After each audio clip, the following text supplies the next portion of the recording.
prazer, professora Janeuza. Obrigada por ter aceitado nosso convite de estar aqui hoje.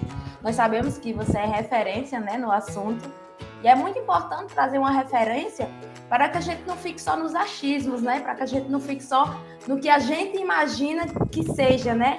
De fato, a pandemia, o vírus e tudo mais. Então, é muito bom ter a sua colaboração aqui. O Medusa agradece, né, na nossa representação, na minha e de Herme. Então, vamos lá. A primeira pergunta que a gente separou diz assim: de acordo com o quadro atual da pandemia no Brasil e no RN, é um risco de vida abrir a universidade de forma controlada? Bom, então vamos lá. Risco de vida, não. Assim, a gente tem um quadro pandêmico no momento bastante estável, né? A gente está se a gente for olhar no Regula RN, a gente está num vale agora, numa queda, né? De casos, tanto diminuição bastante acentuada no número de óbitos, quanto no número de internações. Então, a gente vem numa queda bastante acentuada desde meio de julho até agora, e assim, está tendo um leve aumento, mas assim, bastante leve comparado com o ano passado, nada tão drástico, né? Então, com o avançar da vacinação, né, a gente teve uma redução, aí saiu em setembro um relatório do LAIS, mostrando que nós tivemos uma redução de 87%, né, das solicitações de internação. Isso é um dado bastante significativo. Com isso, né, foi feita a permissão para a abertura das escolas, inicialmente um quantitativo, né, mais ou menos aí de 50%, depois foi permitido o total da abertura das escolas públicas, e as escolas privadas também já vinham nesse processo, com todo um controle, tem todo um protocolo para que as escolas possam fazer a liberação. E a liberação do setor comercial também, que a gente já está vendo aí grandes eventos. Então, foram vários decretos, né, da governadora foram liberados em etapas, liberando os eventos. E com isso, hoje a gente tem um grande evento do Estado liberado, que é o Carnatal, que vem aí em dezembro, né? A gente agora em dezembro, na segunda semana de dezembro, nós teremos o Carnatal.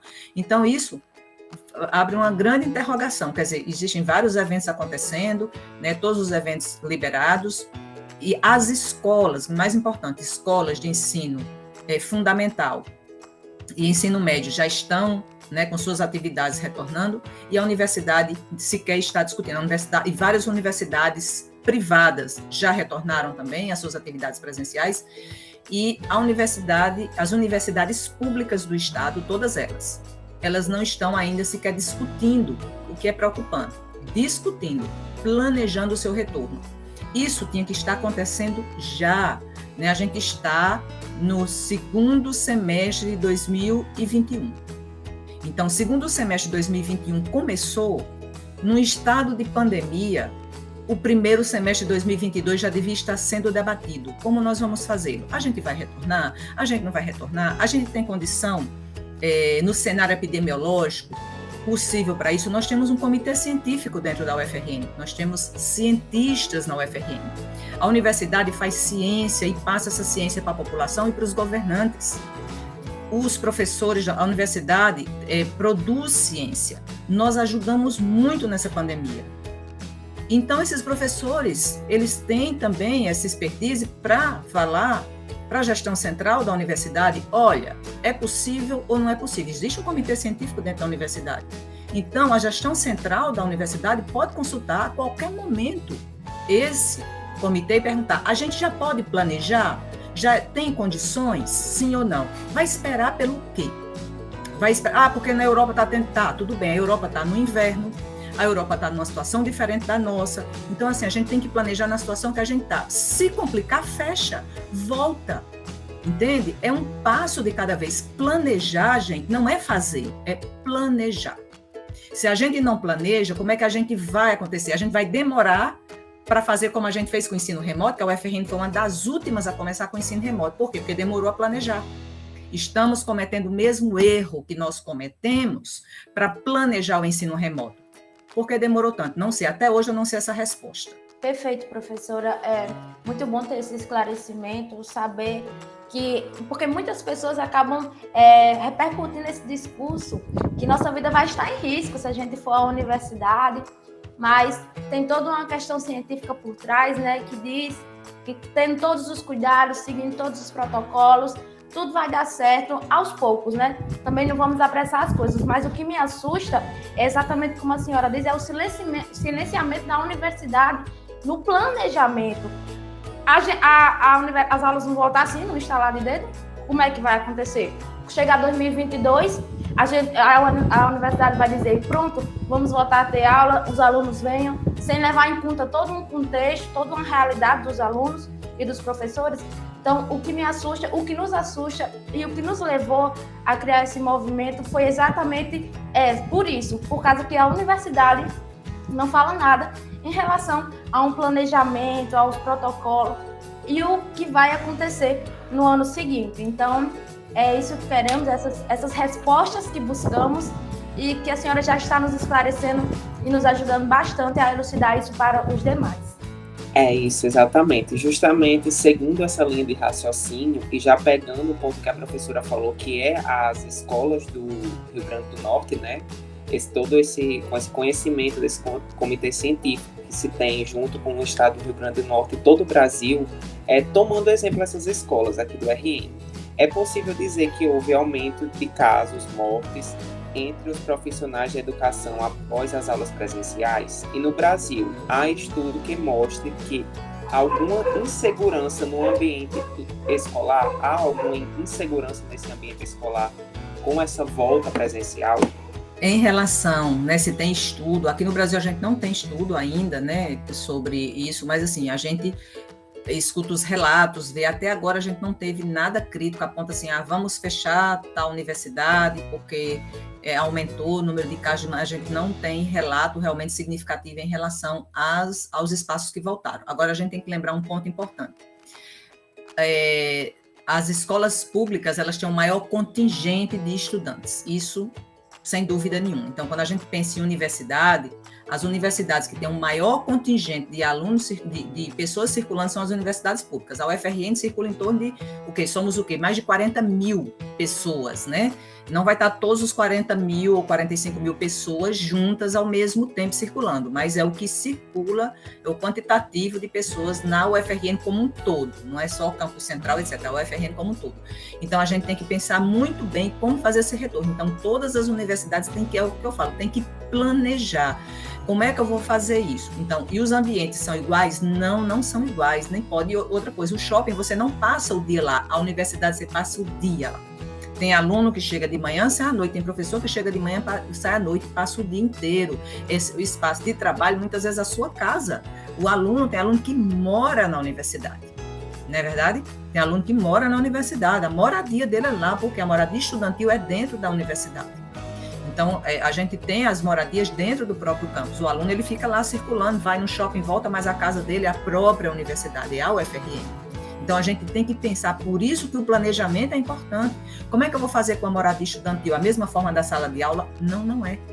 Como é que eu vou fazer com o restaurante universitário? A mesma forma da sala de aula? Não, não é. Por isso que o planejamento é extremamente importante e é totalmente diferente de um estádio de futebol, que eu vou lá passar um tempinho e vou para minha casa.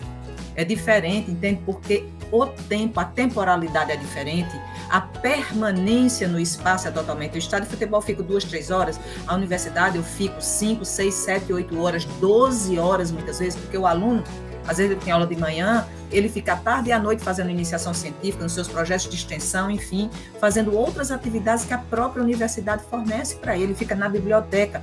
Outro ponto importante, como é que vai ser o funcionamento da biblioteca? Que é um espaço importantíssimo para os estudantes permanecerem na seção aí da pedagogia, sabem o valor de uma biblioteca, entende?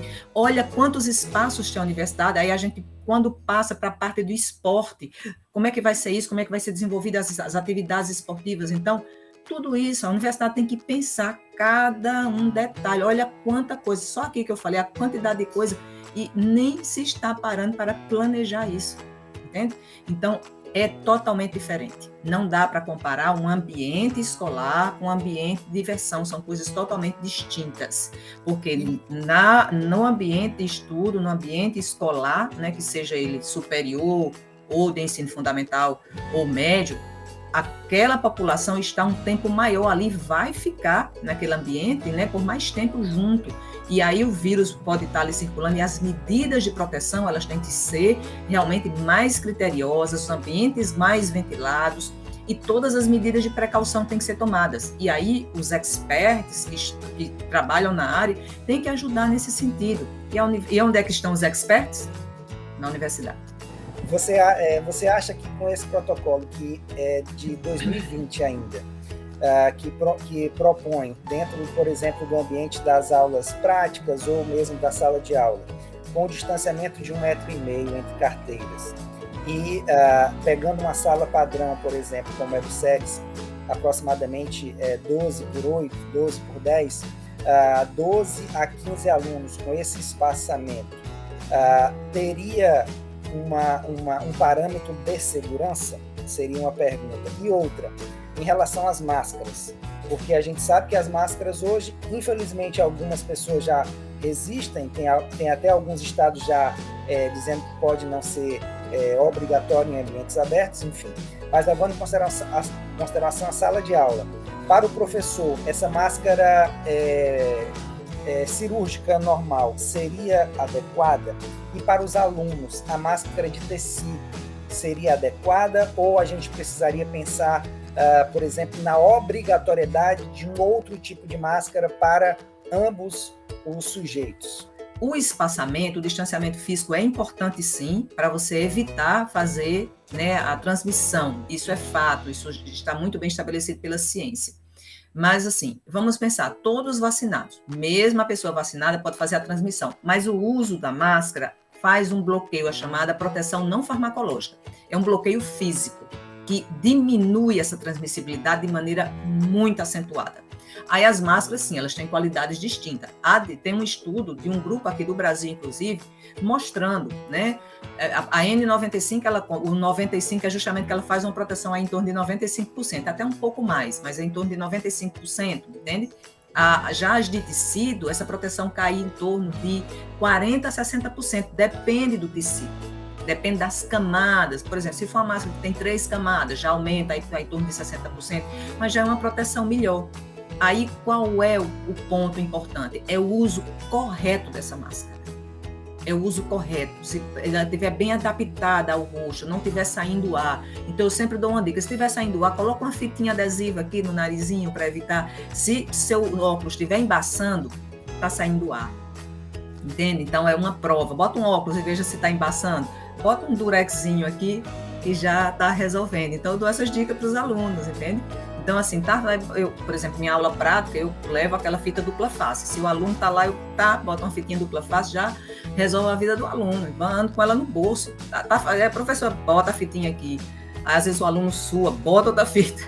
Então, assim, a gente se vira e ajuda da forma que, obviamente, nem toda professora vai andar com uma fita dupla face dentro do bolso, né? Mas é o caminho que a gente acha para superar essas dificuldades, ajudar nosso aluno da melhor maneira possível, mas a orientação é essa. Existem, sim, as máscaras que são melhores. Se o aluno puder fazer essa aquisição, que faça, né? Às vezes junta um grupo de alunos, compra aí nesses... até um site até mais barato. As máscaras não são tão ruins e dá para fazer essa adaptação. E outro detalhe, a máscara N95, ela pode ser reutilizável. Você tendo uma máscara por dia, você deixa ela lá pendurado num lugar arejado e ela pode ficar ventilando. Você tem um dia na semana cada uma, né? Você vai usando e vai deixar ela lá penduradinha, bota lá juntinho. Ó, essa é da segunda, essa é da terça, essa é da quarta, essa é da quinta, essa é da sexta. Então, ela aguenta aí, né, pelo menos um tempo, um mês. Aí, a liberação de máscaras, que você perguntou, Alessandro, hoje eu vi, inclusive, uma reportagem, né, que um grupo de pesquisadores da área da física, inclusive, falando que a dispersão de vírus ao ar livre, ela vai acontecer. Então, assim, a liberação de máscara é extremamente preocupante, ainda em estado de pandemia, porque no ar esse vírus vai se espalhar. É óbvio que ele se espalha, mesmo você falando com gotícula. Se eu estou aqui num ambiente que não tem ar, a gotícula cai. Agora, se tem vento, ela joga, é física. É física. Quem entende minimamente de física sabe disso. Então, ele vai jogar, né? Esse ar vai bater e vai espalhar isso no ar. E eles alertam para isso. Muito cuidado quando tem uma multidão. Então, assim, tem que ter muito cuidado com essas liberações que vão acontecer. Eu sou uma pessoa que é uma militante disso, eu sou contrária a esse uso de máscara, a liberação de máscara, enquanto a gente estiver nessa pandemia. A Europa é um exemplo muito claro disso, Europa e Estados Unidos. Então, parece que a gente não vê os exemplos, né, e está teimando nisso. Então, São Paulo está querendo liberar a partir do dia 11, tem um comitê lá, científico muito bom, mas eu acredito que está incorrendo um erro, que é essa liberação, né? E, enfim, tem esse problema. Por que eu falo isso? Porque vacinada, a gente vai para a vacina, né? Vacinado e não vacinado pode ter vírus aqui no nariz e transmitir, porque a vacina, ela tem uma característica muito importante, ela nos protege bem, ela evita a gente de adquirir, de fazer a forma grave da doença e se hospitalizar. Isso é fato. Agora, ela não impede a transmissão do vírus. Ela impede até a gente transmitir por menos tempo, quem está vacinado, mas ela não impede. Foi feito um estudo que eles coletaram, né, a amostra do nariz, as pessoas que tinham se infectado mesmo vacinadas, e coletaram e compararam com quem era não vacinado, a mesma quantidade de vírus. Entende? Então, eu pego, estou bem, fico assintomático, porque eu estou vacinado, desculpa. Entro em contato com uma pessoa que não está vacinada, passo, ou um idoso que está ali com a imunidade mais baixa, ainda não fez a terceira dose, passo para ele. Por exemplo, um vô, uma avó, um tio, uma tia que está em casa, eu chego lá, arranco a máscara, tá vírus nele, entende? Então, e aí, no ambiente da universidade, a gente levando isso para o ambiente da universidade, tem que ter muito cuidado, porque eu posso ter um colega ali imunossuprimido que eu nem sei, ele está com câncer, está tratando, e eu não sei, porque a pessoa não tem que dizer, eu tenho câncer e estou tratando, a pessoa não é obrigada. Ou ele é uma pessoa que tem uma doença autoimune, ele também tem a obrigação. Ou é soro positivo, ele não tem a obrigação de escrever na testa dele isso. Então, a gente tem que pensar sempre no outro. Então, como a gente fala, vacina é um ato coletivo.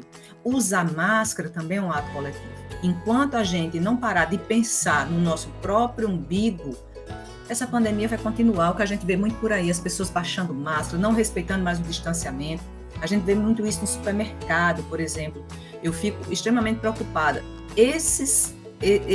Todos esses cuidados têm que ser seguidos à risca, sabe? O entrar na sala de aula, o sair da sala de aula, tudo isso tem que ser discutido e planejado. E orientado, os alunos muito bem orientados para isso. Como a gente vai fazer? Planejando.